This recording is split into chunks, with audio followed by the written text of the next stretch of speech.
Congo Republic when I was 7 to 8 years old. I'm not quite sure about my age. And then the second time I escaped my country was in 1983, and that is the reason I'm here today. My father came from a very poor family. This is a poor in Africa, that the family cannot afford to buy clothes, cannot afford to buy food to the kids. And my father came from a Dinka tribe. He has 3 brothers, and in Dinka tribe, if you want to get married, you pay car for the dowry for the damn family. And when my father realized that he cannot marry and he cannot make a family, he decided to leave the village and go to the town in 1921 when the British came to our area to work for the British. And he worked for them, and then after a few months, they hired him to work as a police officer. When he retired, he went back home.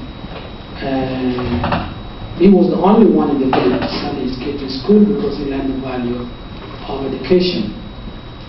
So I was lucky in a family that has access to education. I have 4 brothers, 3 of them are still alive, and my brother that was killed during the Civil War. The first war, when it started, I was very young, and one of my brothers was in the movement fighting against the government.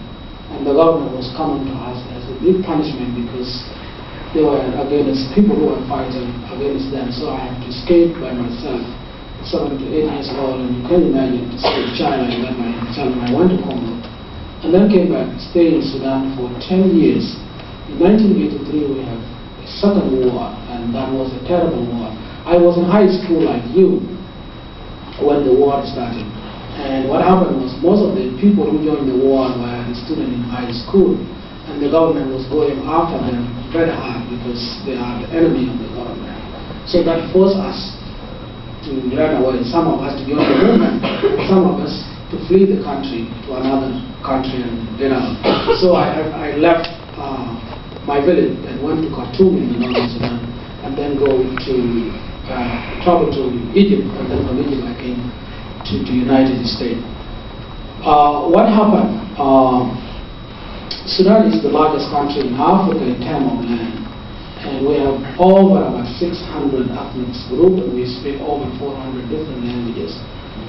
When the British came to Sudan, and I'm going to show you the map at the end to see it, they divided the country into 2, south and north. People in the north are people who speak Arabic, they are Muslims, and they are Arabs with the light skin. People in the south are black Africans.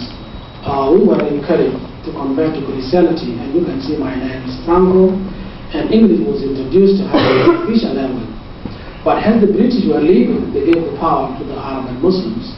And the Arab came up with a very narrow ideology that the country has to be Arabized and Islamized. And that was the big problem until today, of course, the true war. When the war started in 1983 in the Southern Sudan, it was a very heavy war. It went on for 22 years. Most of you may not hear that because it was not in the news. We lost 2 million people.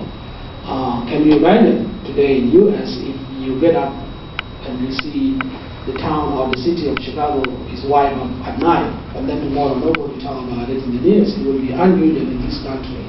And that is what happened in Southern Sudan. Nobody was asking about us. We were just fighting, and the war was going on until 2001 when the September 11 happened. Most of you were young, but you can remember the mastermind of September 11, Osama bin Laden. First, when he started his own organization, was sponsored by the Sudanese government for 6 years, and then this ship came to Afghanistan. In 2001, when September 11 happened and U.S. bombed Iraq and Afghanistan, the Khartoum government was concerned that they would be next. But the Bush administration did something different. He pushed for the peace between us and the Khartoum government. And the peace was signed in 2005. This is after we lost 2 million people. When the peace was signed, the agreement was that in 2011, the South Sudan is going to decide we will go for a referendum whether to be a part of the country or to be an independent country. I have to tell you, I'm from that area. like 85 to 90% of the people don't want to be a part of Sudan anymore because of what I told you. The philosophy of Arabization and Islamization made us to be a second citizen in our country, and we are not happy about that. In my life, when I was young, all what I saw in Sudan, and is still going on until today, is that if you are Arab and Muslims, the development will go on in your area, and if you are from the other tribe, you are left out and you are marginalized, and that is what caused all this trouble in Sudan. Most of you may have heard about Darfur. South Sudan is a little bit different from Darfur. We are the same. In Darfur, these are the black African, but they are Sunni Muslims. In Southern Sudan, we are black African, we are Christians, and we are in the different religions of African religions. In Southern Sudan, what happened is the same thing happened in Darfur. We lost 2 million people in Darfur. I think it's half a million people. The only difference between the war in Southern Sudan and in Darfur was the slavery.